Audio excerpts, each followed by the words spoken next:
நீ ஐபிஎஸ் படிச்சுட்டு வர்றது எஸ்பி ஏசி டிசிஆர் எதுக்கு? சீமா யார்ட்ட என்ன பேசுறான், எங்க எச்சியை துப்புறான், எங்க இறங்கி ஓரத்துல நின்று ஒண்ணு கிடைக்கிறான், வேலை மயிராடாது. ஆடியோக்கள் வெளியே வந்ததுக்கு அவரு காரணம் அப்படின்னு அவர் இவ்வளவு பேசுறாரு. ஆடியோக்களை ரெக்கார்ட் பண்ணது யாரு? சாட்டை துரைமுருகன் கைதுக்கு பிறகுதான் வெளியே வந்திருக்குன்னு சொல்றாங்க. வெற்றிக்குமரன் ஆடியோ அந்த கட்சிக்குள்ள பரப்பப்பட்டது யாரால? எடுத்து வச்ச வீடியோக்கள் இதே மாதிரி சமூக வலைதளங்கள்ல பரப்பப்பட்டிருக்கு. அதெல்லாம் வெளியிட்டது யாரு? இந்த கட்சியே கிட்டத்தட்ட எப்படி பாஜக வீடியோ மாதிரியான பல்வேறு பிரச்சனைகளை வச்சு ஓடிக்கிட்டு இருக்கோம், அதே மாதிரி ஆடியோ வீடியோக்களை கட்சி நிர்வாகிகளுக்கு எதிராகவும் கட்சிக்குள்ள இருக்கிறவங்களுக்கும் பயன்படுத்துறதுல அந்த கட்சியே அப்படியே தான் இருக்கு. இதுல இடும்பாவன கார்த்திக்கும் பெண்ணுக்கும் உள்ள உரையாடலும் வெளியே வருது. இது எப்படி சாட்டை துரைமுருகன் போனுக்கு வந்துச்சு? இடும்பாவனம் கார்த்திக் போனை எடுக்கல, சாட்டை ஃபோனை தான் எடுத்தாங்க. அதில் எப்படி இடும்பாவனம் கார்த்திக் ஆடியோவோ வெளியே வந்துச்சு? அப்போ இதில் திடீரென்று முருகன் உங்கள் கண்ணுக்கு தெரிய காரணம் என்ன சொல்லுங்க? ராமர் ஆட்சி இந்துக்கள் வாக்க சரி பண்ணியாச்சு, நல்லா கவனிக்கணும். இப்போ முருகனை தூக்கிட்டு சீமான் திறான், நாம் தமிழர் திறான், அதை கொஞ்சம் சரி பண்ண. இந்த தமிழ் கடவுள் முருகன் அப்படின்னு இவர் பேசுறாருல, இதுக்கு முன்னாடியே அது பல காலமா பேச வேண்டியிருக்கு. இது எல்லாமே தமிழ் சூழல்ல நீண்ட காலமாக உரையாடல்ல இருந்தது. இந்த உரையாடல்ல இருந்ததெல்லாம் எடுத்துக்கொண்டு இவர் என்ன பண்றாரு அப்படின்னா, நான் தான் இதெல்லாம் பண்ணினேன். அவருக்கு வழக்கமாவே அந்த பழக்கம் உண்டு. ஊருக்குள்ள யார் என்ன பண்ணாலும் அதுக்கு நான் தான் காரணம் அப்படின்னு அவர் சொல்லிக்குவார். மக்கள் தமிழ் சமூகத்தில் பல மக்கள் இன்றைக்கும் மத நம்பிக்கையோடு இருக்கிறாங்க.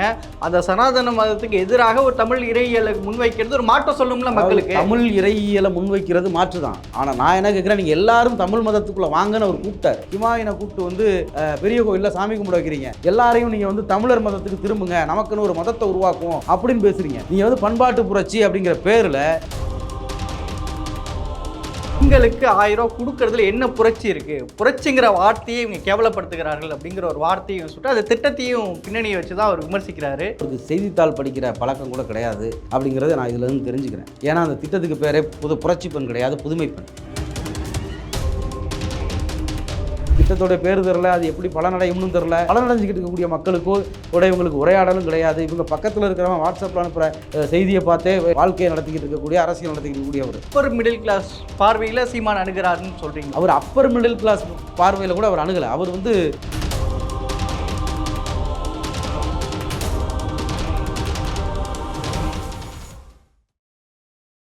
வாகை தமிழ் நேயர்களுக்கு வணக்கம்.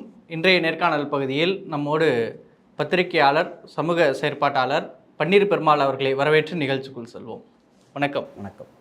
நாம் தமிழர் கட்சியினுடைய ஆர்ப்பாட்டம் நடந்தது, வள்ளுவர் கோட்டத்தில் நடந்தது. சீமான் அவர்கள் பேசிய ஒரு சில பேச்சுகள் சர்ச்சையாகிருக்கு. அது குறிப்பாக ஐபிஎஸ், திருச்சி ஐபிஎஸ் அவரை தான் அவர் மென்ஷன் பண்ணி மறைமுகமாக பேசுகிறாரு. ஒரு போலீஸுக்கு நான் எங்கே பேசுகிறேன், என்ன பண்ணுறேன், இதெல்லாம் கவனிக்கிறதெல்லாம் வேலையா, நான் உசுருமை மசுருமை அப்படின்ற மாதிரி அவங்க கட்சி நிர்வாகி கொடுத்து பேசுனது, அந்த ஆடியோ வெளியிட்டது குறித்து அவர் பதில் சொல்கிற மாதிரி பேசுகிறாரு. அந்த வருண் ஐபிஎஸும் இன்றைக்கி வழக்கறிஞர் மூலம் ஒரு நோட்டீஸ் அனுப்பியிருக்கிறாரு. இந்த சர்ச்சை ஏற்படுறதுக்கு காரணம் என்ன பேசினார் அவர்? இல்லை, அவர் வருண் ஐபிஎஸ்னு அவர் குறிப்பிடலை. மொத்தமாக ஒரு ஐபிஎஸ் அதிகாரிகளுக்கு இதுதான் வேலையா அப்படிங்கிற மாதிரி அவர் பேசிட்டு, நீ எதுக்கு படித்த, என்ன வேலை பார்க்க வந்த, அந்த மாதிரி ஏதோ ஒரு வகையில் ஒருமையில் பேசுகிறாரு. இப்போ இவருமே நோட்டீஸ் ஐபிஎஸ் அதிகாரிகளை அவர் அவமானப்படுத்தி கொச்சைப்படுத்தி பேசியிருக்காரு அப்படிங்கிற மாதிரி தான் அனுப்பியிருக்காரு. இவங்க 2 பேருக்கு இடையில என்ன கிளாஷு, என்ன இது நமக்கு முழுமையாக தெரியலை. ஆனால் ஆடியோக்கள் வெளியே வந்ததுக்கு அவர் காரணம் அப்படின்னு அவர் இவ்வளோ பேசுகிறாரு. ஆடியோக்களை ரெக்கார்ட் பண்ணது யார்? இது சீமான் ஃபோனை ரெக்கார்ட் பண்ணி எடுத்த ஆடியோக்கள் கிடையாது. இல்லை துரைமுருகன் ஃபோனை போலீஸ் ரெக்கார்ட் பண்ணி எடுத்த ஆடியோக்கள் கிடையாது. துரைமுருகன் ரெக்கார்ட் பண்ணி வச்சுருந்த ஆடியோஸ் அதெல்லாமே. அதுதான் அவங்க எல்லாருமே திரும்ப அவங்க ரெக்கார்ட் பண்ணி வச்சுருந்தாலும் இன்றைக்கு வெளியிட்டது காவல்துறை மூலமாக தான் வெளியே வந்திருக்கு. சாட்டை துரைமுருகன் கைதுக்கு பிறகு தான் வெளியே வந்திருக்குன்னு சொல்கிறாங்க. சாட்டை துரைமுருகன் கைதுக்கு பின்னாடி வெளியே வந்திருக்கு, அதுக்கு காவல்துறைக்கு காரணம் சொல்கிறாங்க. இதே மாதிரியான ஆடியோ பிரச்சனையால் தான் நான் பேசுனதை ரெக்கார்ட் பண்ணி கொண்டு போய் கொடுத்தாங்க, இதனால தான் நான் கட்சியை விட்டு வெளியே போக வேண்டிய நிலைமை வந்துச்சுன்னு வெற்றிக்குமரன் இதுக்கு முன்னாடி பேட்டி கொடுத்துருந்தார். அப்போ இந்த கட்சிக்கு உள்ளேயே இந்த ஆடியோக்களை எடுக்கிறது, அதை போட்டு காட்டுறது, அதை இன்னொருத்தருக்கு அனுப்புறது, இங்கே வண்டாரி தமிழ்மணி பேசின ஆடியோ குறித்த ஆடியோக்கள்லாம் நிறைய வெளியே வந்திருக்கு. இந்த வருண் ஐபிஎஸ் பஞ்சாயத்து வர்றதுக்கு முன்னாடியே நாம் தமிழர் சம்பந்தமான ஆடியோக்கள் வெளியே வர்றதும், அதனால் கட்சிக்குள்ளே சலசலப்பு போடுறதும், கட்சி நிர்வாகிகள் வெளியேறதும் அப்படிங்கிறது கிட்டத்தட்ட பல காலமாக நடந்துக்கிட்டு இருக்குது.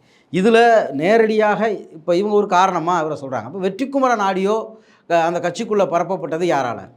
வெற்றிக்குமரன் இதே மாதிரியான ஒரு பிரச்சனைகளை தான் சொல்கிறார். இதுக்கு முன்னாடி எடுத்து வச்ச வீடியோக்கள் இதே மாதிரி சமூக வலைதளங்களில் பரப்பப்பட்டிருக்கு. அதுவும் அவங்க க்ளோஸ் ரூமில் ஏதோ ஒரு ஹோட்டலில் இருக்கிற வீடியோக்கள் வெளியாகிருக்கு. அதெல்லாம் வெளியிட்டது யார்?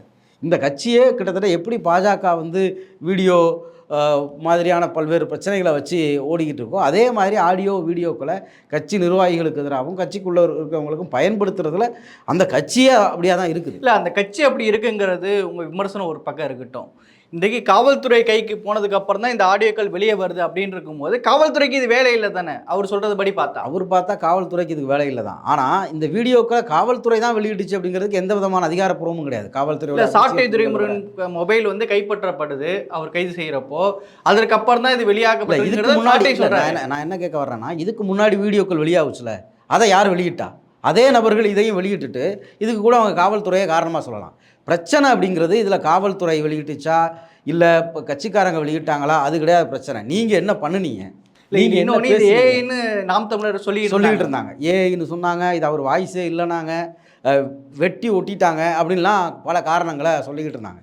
ஆனால் இப்போ என்ன வருது அப்படின்னா, இதில் வந்து இடும்பாவன கார்த்திக்குக்கும் ஒரு பெண்ணுக்கும் உள்ள உரையாடலும் வெளியே வருது. இது எப்படி சாட்டை துரைமுருகன் ஃபோனுக்கு வந்துச்சு? இப்போ இடும்பாவனம் கார்த்திக் ஃபோனை எடுக்கலை, சாட்டை ஃபோனை தான் எடுத்தாங்க. அதில் எப்படி இடும்பாவனம் கார்த்திக் ஆடியோவோ வெளியே வந்துச்சு? அப்போ இதில் வந்து கட்சிக்கு உள்ளேயிலிருந்தே இதில் பல்வேறு குளறுபடிகள் இருக்குது, அதில் வெளியிட்டிருக்கலாம். ஏன்னா இதில் சாட்டை ரெக்கார்ட் பண்ணதுக்குள்ளே இடும்பாவனமும் இன்னொரு பெண்ணும் பேசின ஆடியோ இருக்குது. அவங்க என்ன சாட்டை ஃபோனில் பேசுனாங்களா, இல்லை அதில் ரெக்கார்ட் பண்ணாங்களா, இல்லை இந்த இடங்கள் அப்படிங்கிறது எல்லாமே வந்து ஒரு குழப்பமான இடம். இதில் இருந்து அவர் தப்பிக்கிறதுக்கு வசதியாக காவல்துறை குற்றம் சாட்டிட்டு அவங்க வெளியே போகிறாங்க. ஆனால் இப்போவும் அவர் என்ன சொல்கிறாரு, நான் இப்படி தான் பேசுவேன், அதில் உங்களுக்கு என்ன பிரச்சனை அப்படின்னு அவர் கேட்குறாரு. இதுக்கு முன்னாடி கட்சியிலேருந்து அவர்கிட்ட சண்டை போடுறவங்க எல்லாம் ஆடியோக்களை வந்து இதே மாதிரி வெளியிட்டிருக்காங்க. இதெல்லாம் கூட நடந்திருக்கு. மொத்தமாகவே இந்த கட்சிக்குள்ளே ஆடியோ வீடியோ அப்படிங்கிறது ஒரு குழப்பத்துக்குள்ள ஒரு இதுதான். ஆனால் ஒரிஜினலாக மெயின் பிரச்சனை அப்படிங்கிறது அதை காவல்துறை வெளியிட்டுச்சா, கட்சிக்காரங்க வெளியிட்டாங்களா, சீமானே வெளியிட்டாரா அப்படிங்கிறது கிடையாது. இது வந்து பேசக்கூடிய விஷயங்கள். நான் ஒரு பெரிய தத்துவத்தை பேசுகிறேன், நான் ஒரு புரட்சியை பேசுகிறேன், நான் தமிழ்நாட்டையே மாற்ற போகிறேன், இப்படியெல்லாம் சொல்லிக்கிட்டு வெளியே பேசிக்கிட்டு மேடையில் பேசிக்கிட்டு இருக்கக்கூடிய ஒரு கட்சியுடைய லட்சணம் இதுதான். கட்சி நிர்வாகிகளுக்கு எதிராக இந்த மாதிரி அவங்க ஒருத்தருக்கு ஒருத்தர் பேசுகிறத பயன்படுத்தி ஒவ்வொருத்தராக விலக வைக்கிறது அப்படிங்கிறது இந்த கட்சிக்குள்ளே நீண்ட காலமாக நடக்குது. இந்த கட்சியில் இருந்து வெளியேறினவங்க பட்டியல் போட்டால் ஒரு மாவட்டத்துக்கு 100 பேரை போடலாம். அந்த கட்சி உருவாகின காலகட்டத்திலேருந்து வேட்பாளர்கள் நின்றவங்களே வெளியே போயிருக்காங்க. வேட்பாளர்களாக இருந்தவங்க, மாநில ஒருங்கிணைப்பாளராக இருந்தவங்க, அந்த 2010-11 காலகட்டத்தில் தெருவாக போய் இந்த கட்சியை வளர்த்த பேராவூரணி திலீபன்லேருந்து, வெற்றிக்குமரன்லேருந்து, திருநெல்வேலி செந்தில்குமார்லேருந்து ஒரு நீண்ட பட்டியலை வந்து இந்த கட்சி ஏதோ உண்மையிலே மாற்றத்தை கொடுக்க போகுதோ அப்படின்னு நம்பி தான் பேசுனாங்க. கட்சிக்கு வந்தாங்க. தானாக வந்து சோரொட்டி ஒட்டி ஏதோ ஒரு வகையில் கட்சிக்கு வேலைகள் பார்த்துக்கிட்டே இருந்தாங்க. அப்படி பார்த்துக்கிட்டே இருந்தவங்கெல்லாம் தான் அந்த கட்சியை விட்டு வெளியே போய் இன்றைக்கி வேறு ஒரு மாஃபியா கும்பல் இந்த கட்சியை இந்த ஆடியோ வீடியோக்குள்ளே வச்சு கைப்பற்றி இருக்குன்னே எனக்கு கூட நம்ம சொல்லலாம். இல்லை, எந்த அடிப்படை இது ஒரு மாஃபியா கட்டு அரசியலோடு நீங்கள் எப்படி சேர்த்து சொல்கிறீங்க அது? ஆமாம், ஒரு கிட்டத்தட்ட 10 வருஷமாக அந்த கட்சி நடக்குது. கட்சியை ஆரம்ப கட்டத்தில் வேலை செஞ்சவங்க ஒவ்வொரு காலகட்டத்திலையா வெளியேற்றப்படுறாங்க. திடீர்னு வந்து சில நபர்கள் அந்த கட்சியை கைப்பற்றி நடத்திக்கிட்டு இருக்காங்க. நானும் இன்னும் சிலருமே கட்சியை நடத்திக்குவோம், எவனும் எனக்கு தேவையில்லை அப்படின்னு சீமானே வந்து பொது மேடைகளிலே பேசுகிறாரு. நீங்கள் எல்லாம் கிரீஸ் தப்பாக்கள் அப்படின்னு பேசுகிறாரு. யாரை சொல்கிறாரு கிரீஸ் தப்பான்னு? 2010 சீமானை யாருக்குமே தெரியாத நாளில் ஊராக போய் மேடை போட்டு பேசுனவங்கள அவர் கிரீஸ் தப்பாங்கிறாரு. அப்போ இந்த கட்சி இன்றைக்கி யாருக்கிட்ட இருக்குது அப்படிங்கிற கேள்வி இயல்பாகவே எழுதலை. இப்போ வெற்றிக்குமரன் மாதிரி அந்த கட்சியில் 10 வருஷம் ஒரு மாநில ஒருங்கிணைப்பாளராக இருந்து அதிகாரம் செலுத்தின நபர்கள் வந்து இன்றைக்கி கட்சியை விட்டு வேதனையோடு நாங்கள் வெளியே போகிறோம் அப்படின்ட்டு போகிறாங்க. இப்போது நீங்கள் வெளியில் போகிறாங்க இதெல்லாம் சொல்கிறீங்க. இன்னொரு பக்கம் சீமான் என்ன சொல்கிறாருன்னா, இன்னைக்கு தமிழக அரசினுடைய அறநிலையத்துறை முருகனுக்கான ஒரு முத்தமிழ் மாநாடு ஒன்று எடுக்கிறாங்க. நான் முருகனை எடுத்தப்போ, நான் முருகனுக்காக தைப்பூசம்லாம் அந்த விழாக்கள்லாம் பண்ணும்போது என்னை விமர்சித்தவங்க இப்போ திமுகவுடைய வாடகை வாய்க்கெல்லாம் என்ன பண்ணுது?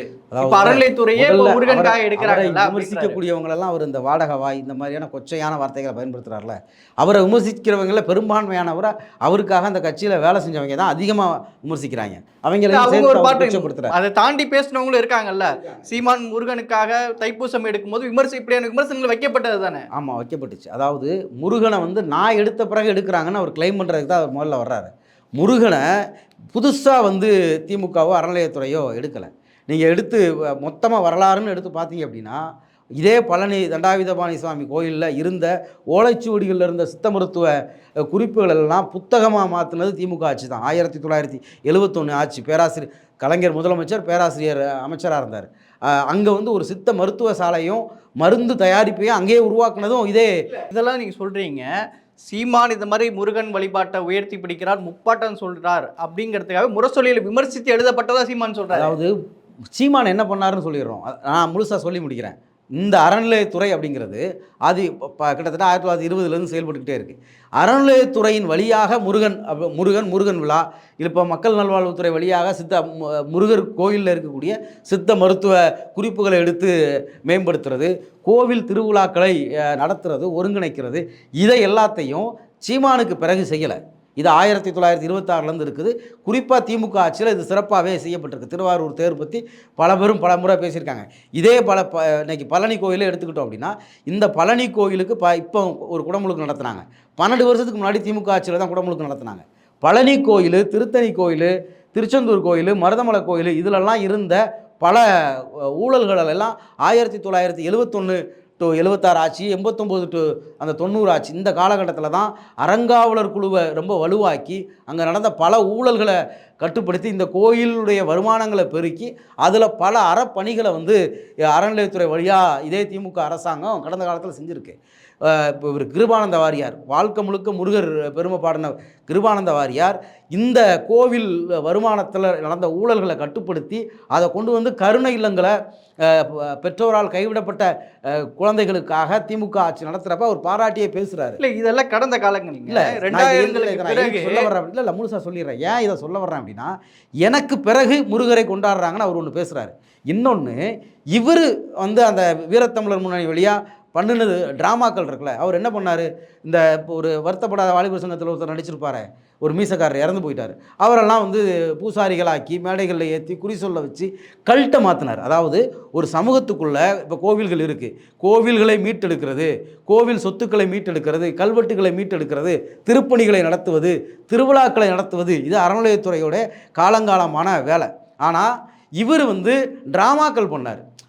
முருகனை மையமாக வச்சு அப்புறம் பல்வேறு விஷயங்களை பண்ணுறது, இந்த மாதிரி வந்து சீமானுக்கு பங்கு இருக்குல்ல முருகன் குறித்து முப்பாட்டங்கிற கருத்தை சொன்னதில்ல இல்லைங்கிறேன் நான். அதாவது சீமான் வந்து பேசுகிறதுக்கு முன்னாடியே முருகன் குறித்து வைரமுத்து ஒரு கவிதை எழுதியிருப்பார். அது ரொம்ப பிரபலமான கவிதை. தமிழ் முருகன் அறிவுமதி வந்து தமிழ் கடவுளுங்கிற ஒரு பொதுவான தளத்தில் பேச வச்சத சீமானுக்கு பங்கை நீங்கள் மறுக்கிறீங்களா? சீமானின் பங்கை நான் மறுக்கலை. இந்த தமிழ் கடவுள் முருகன் அப்படின்னு இவர் பேசுகிறார்ல, இதுக்கு முன்னாடியே அது பல காலமாக பேச வேண்டியிருக்கு. முருகன் குறித்து வானமாமலை தனி புத்தகமே வெளியிட்டிருக்காரு. இது எல்லாமே தமிழ் சூழலில் நீண்ட காலமாக உரையாடலில் இருந்தது. இந்த உரையாடலில் இருந்ததெல்லாம் எடுத்துக்கொண்டு வந்து இவர் என்ன பண்ணுறாரு அப்படின்னா, நான் தான் இதெல்லாம் பண்ணினேன். அவருக்கு வந்து வழக்கமாகவே அந்த பழக்கம் உண்டு. ஊருக்குள்ளே யார் என்ன பண்ணாலும் அதுக்கு நான் தான் காரணம் அப்படின்னு அவர் சொல்லிக்குவார். அதில் அவர் வந்து அதை கொண்டு வர்றாரு. இவர் அந்த வீரத்தமிழர் முன்னணியின் பேரில் முருகன் மட்டும் இல்லை, அவர் அப்புறம் மாயோன்னு ஒரு போஸ்டர் ஒட்டினார். இந்த வேலையெல்லாம் அவர் பார்த்தாரு. இந்த மாதிரி வந்து பூசாரிகள் அப்படிங்கிறப்ப கிராம பூசாரிகள் நலவாரியம் இருக்குது, பூசாரிகளுக்கு உதவி கொடு, இதெல்லாம் அறநிலையத்துறை ரொம்ப காலமாக பண்ணிகிட்டு இருக்கு. இவர் இந்த துணை நடிகர்களை வச்சு யாராவது 2 சாமியார்களை வச்சு சில ட்ராமாக்கள் பண்ணுற வேலைகளை இவர் வந்து பண்ணார். அவர் ட்ராமாக்கள் பண்ணாருங்க, விமர்சித்து முரசொலியில் எழுதப்பட்டுச்சா? ஆமாம், விமர்சித்து முரசொலியில் எழுதப்பட்டுச்சான்னு எனக்கு தெரியாது. ஆனால் முரசொலியில் அது எழுதப்படலாம், தப்பே கிடையாது. ஏன்னா நீங்கள் வந்து இந்த சமூகத்தில் வேற ஒரு உரையாடலை வைக்கிறீங்க. முருகர் முப்பாட்டங்கிற வழியில் மதமாற சொல்கிறீங்க, ஹிமாயினை கூப்பிட்டு வந்து பெரிய கோயிலில் சாமி கும்பிட வைக்கிறீங்க, எல்லாரையும் நீங்கள் வந்து தமிழர் மதத்துக்கு திரும்புங்க, நமக்குன்னு ஒரு மதத்தை உருவாக்குவோம் அப்படின்னு பேசுகிறீங்க. நீங்கள் வந்து பண்பாட்டு புரட்சி அப்படிங்கிற பேரில் இங்கே இருக்கக்கூடிய பன்முகத்தன்மை எல்லாம் ஒழித்து அதுலேயும் மெயினாக ஒரு சைவ தன்மையை அதிகப்படுத்தி அதுக்கு எல்லாரும் வாங்க அப்படின்னு அவர் கூப்பிட்றாரு. வீரத்தமிழர் முன்னணி இப்போ வந்து அறநிலையத்துறைக்கும் நடராசர் கோயிலுக்குமான முரண்பாடு 3 வருஷமாக நடந்துகிட்டு இருக்குது. இந்த 3 வருஷமாக பல்வேறு முற்றுகைகள், அறநிலையத்துறை அதிகாரிகள் அவங்க தாக்குறது, வழக்கு நடத்துறது, அங்கே நடந்த சீர்கேடுகள், குழந்தை திருமணம், அதை தடுத்தது, அதுக்கு எதிராக பரப்பப்பட்ட அவதூறைன்னு ஒரு பெரிய வேலைகள் நடந்துகிட்டு இருக்குல்ல. இந்த சிதம்பரம் கோயிலை நோக்கி வீரத்தமிழர் முன்னணி போல ஏற்கனவே காலங்காலமாக பக்தர்கள் கூட்டமாக இருக்கக்கூடிய, ஏற்கனவே அறநிலையத்துறை வழியாக பல பணிகள் நடந்துக்கிட்டு இருக்கக்கூடிய பழனி, திருச்செந்தூர் இப்படியான இடங்களை நோக்கி நீங்கள் வந்து அண்ணாமலை பேசுகிறப்போ உங்கள் ஒரு கிட்டத்தட்ட ஒரு 30,000 கோயில் வருமானம் இல்லாத கோயில் இருக்குது. அது அறநிலையத்துறை தன்னுடைய மற்ற கோயில் வருமானங்கள்லேருந்து எடுத்து நடத்திக்கிட்டு இருக்கு. இது குறித்தெல்லாம் அண்ணாமலை பேச மாட்டார். ஆனால் பழனி, திருச்செந்தூர் இப்படி சில பெரிய வருமானம் வர கோயிலை மையமாக வச்சு மட்டுமே பிரச்சாரம் பண்ணுவார். நீங்கள் அதே இடத்துல நீங்கள் அண்ணாமலையை கொண்டு வரீங்க. இல்லை நான் என்ன சொல்கிறேன், நேற்று சீமான் சொல்கிறாரு, முருகனை பற்றி பாஜக வேலை யாத்திரை எடுத்தப்போ அதை ஆதரித்து முரசொலி எழுதுச்சு பாஜக.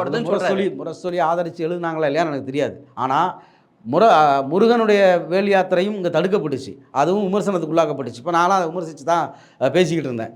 இந்த இடத்துல நான் சொல்ல வர்ற இடம் அப்படின்னா, இவர் ஒரு சமூகத்துக்குள்ள இந்த தமிழம் முப்பாட்டன் இந்த இடத்துக்குள்ளே அவர் வேற ஒரு நரேஷனை செட் பண்ணார். ஒரு ஒரு ஒரு ஒரு கிட்டத்தட்ட ஒரு 100 ஆண்டுகளாக பகுத்தறிவு பிரச்சாரம் நடந்திருக்கக்கூடிய பல்வேறு தன்மைகளை வந்து உள்வாங்கக்கூடிய ஒரு சமூகமாக இருக்கக்கூடிய தமிழ் சமூகத்துக்குள்ள வீரத்தமிழர் முன்னணிங்கிற பேரில், முப்பாட்டன் முருகன் அப்படிங்கிற பேரில் இவர் வந்து வேற ஒரு வகையான ஒரு உரையாடலை உருவாக்குனார். அது வந்து இந்த சமூகத்துக்கே நல்லது கிடையாது. ஒரு ஒற்றை மதம் அப்படிங்கிறத தமிழர்களுக்கு முன்னிறுத்துகிற வேலையை அவர் பார்த்தார். அந்த இடம் அப்படிங்கிறது கண்டிப்பாக விமர்சனத்துக்கு உள்ளாக்கப்படும். தமிழர்களுக்கான ஒரு இறையியல், ஏன்னா ஒரு பெருந்தெய்வங்கள் இருக்குது, இப்போ அந்த மாதிரியான ஒரு நிலைகள் இருக்கும்போது மக்கள் தமிழ் சமூகத்தில் பல மக்கள் இன்றைக்கும் மத நம்பிக்கையோடு இருக்கிறாங்க. அந்த சனாதன மதத்துக்கு எதிராக ஒரு தமிழ் இறையியலை முன்வைக்கிறது ஒரு மாற்றம் சொல்லும்ல மக்களுக்கு. தமிழ் இறையியலை முன்வைக்கிறது மாற்று தான். ஆனால் நான் என்ன கேட்குறேன், நீங்கள் எல்லாரும் தமிழ் மதத்துக்குள்ளே வாங்கன்னு அவர் கூப்பிட்டாரு. அது வீடியோக்கள் எல்லா யூடியூப்லேயுமே இருக்குது, ஃபேஸ்புக்கில் எல்லா சோஷியல் மீடியாவிலுமே இருக்குது. இது வந்து ஆபத்து. முருகனையே மறுத்துட்டு ஒரு தமிழர் வந்து தனக்கு வேற ஒரு இறையியலை எடுத்துக்கலாம். இப்போ ஆசீவகம் குறித்து நெடுஞ்செழியன் ஐயா ரொம்பவே பேசியிருக்காரு. அவர் முருகனையும் தாண்டி அவர் சமணத்துக்கு மூத்தது தமிழ் சமணம்னு அவர் ஒன்று முன்வைக்கிறார். இப்படி தமிழ் சமூகத்துக்குள்ளே தமிழர்களின் தத்துவம் குறித்து ஒரு நீண்ட உரையாடல்களை ஆய்வாளர்களும் வைக்கிறாங்க, மக்கள் வேறு வேறு இடங்களில் வைக்கிறாங்க. இதெல்லாம் நடக்கக்கூடிய இடத்துக்குள்ளே அவர் ஒன்று எல்லாரும் இதுக்குள்ளே வாங்க அப்படின்னு சொன்ன இடமும் ஒட்டுமொத்தமாக ஒரு பகுத்தறிவு பிரச்சாரம் நடந்து பண்பட்டு இருக்கக்கூடிய ஒரு சமூகத்துக்குள்ளே மீண்டும், அதுவும் நீங்கள் வந்து இப்போ திருமுருக பெருவிழா இவங்க நடத்துகிறாங்க. இவங்க வந்து முருக பக்தர்களை கூப்பிட்றாங்க, மடாதிபதிகளை கூப்பிட்றாங்க, துறவிகள் கூப்பிட்றாங்க, இப்படி கூப்பிட்றாங்க. அவர் என்ன பண்ணுறாரு, துணை நடிகர்களை கொண்டு வர்றாரு, அவங்களுக்கு கருப்புசாமி வேடம் போட்டு விடுறாரு, அவங்கள வச்சு குறி சொல்ல வைக்கிறாரு. இந்த இடங்கள் இருக்குல்ல, இது வந்து ஒரு அடிப்படையில் ஒரு சமூகத்துக்குள்ளே ஒரு இறையிலை நோக்கி கூட அது நகராது.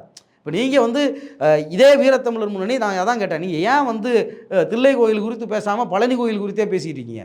இப்போ பழனி கோயிலும் திருச்செந்தூர் இப்போ வருமானம் உள்ள கோயில்களை குறித்து தான் பாஜகவும் பேசும், இவரும் அதே தான் பேசுவார். இப்போ முருகர் இப்போ சாமி மலையாக இருக்கலாம், பழமுதிர் சோலையாக இருக்கலாம், இதுக்கெல்லாம் சாலை வசதியே இல்லாத காலகட்டத்தில் பக்தர்கள் போயிட்டு வர்றதுக்கு நல்ல சாலை வசதியை உருவாக்கி கொடுத்ததே திமுக அரசாங்கம் தான் 1970களில்.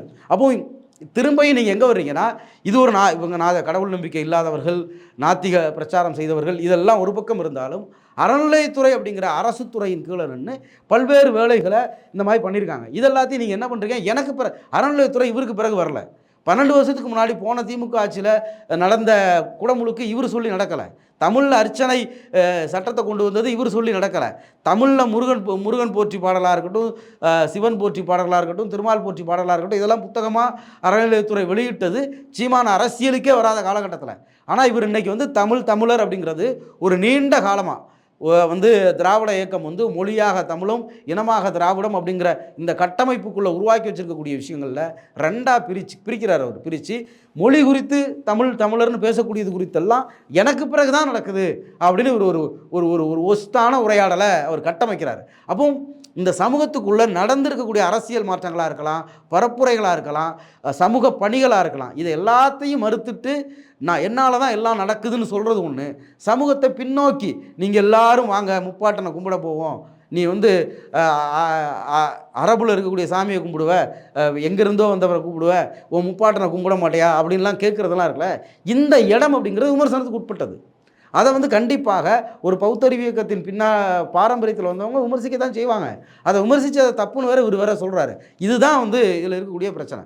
சரி, இப்போ இந்த விஷயம் ஒரு பக்கம் இருக்குது. இன்னொரு பக்கம் அதே உரையிலேயே சொல்கிறாரு, புரட்சி பெண் திட்டம், பெண்களுக்கான 1000 ரூபா பணம் கொடுக்குற திட்டம் வந்து பரவலாக தமிழ்நாடுகளில் பெண்கள் மத்தியில் ஒரு மிகப்பெரிய வரவேற்பு பெற்றிருக்குது அப்படிங்கிறது ஒரு பக்கம் வாதங்கள் வைக்கப்படுது. ஒரு பெண்களுக்கு 1000 ரூபா கொடுக்கறதுல என்ன புரட்சி இருக்கு, புரட்சிங்கிற வார்த்தையை இவங்க கேவலப்படுத்துகிறார்கள் அப்படிங்கிற ஒரு வார்த்தையும் சொல்லிட்டு அந்த திட்டத்தையும் பின்னணியை வச்சு தான் அவர் விமர்சிக்கிறாரு. அந்த விமர்சனத்தை எப்படி புரிஞ்சுக்கிறது? அதாவது அதை நான் எப்படி பார்க்குறேன் அப்படின்னா, அவருக்கு செய்தித்தாள் படிக்கிற பழக்கம் கூட கிடையாது அப்படிங்கிறத நான் இதுலேருந்து தெரிஞ்சுக்கிறேன். ஏன்னா அந்த திட்டத்துக்கு பேரே புரட்சி பெண் கிடையாது, புதுமை பெண். அப்போ திட்டத்தோடைய பேர் கூட தெரியாமல் ஒரு திட்டத்தை விமர்சித்து அதில் புரட்சிங்கிற வார்த்தை குறித்து ஒரு 5 நிமிஷம் வேறு புரட்சி நடிகர் அது இதுன்னு போட்டு ஒரு 5 நிமிஷம் பேசுகிறாரு. ஆக திட்டத்துடைய பேர் அவருக்கு தெரியாது.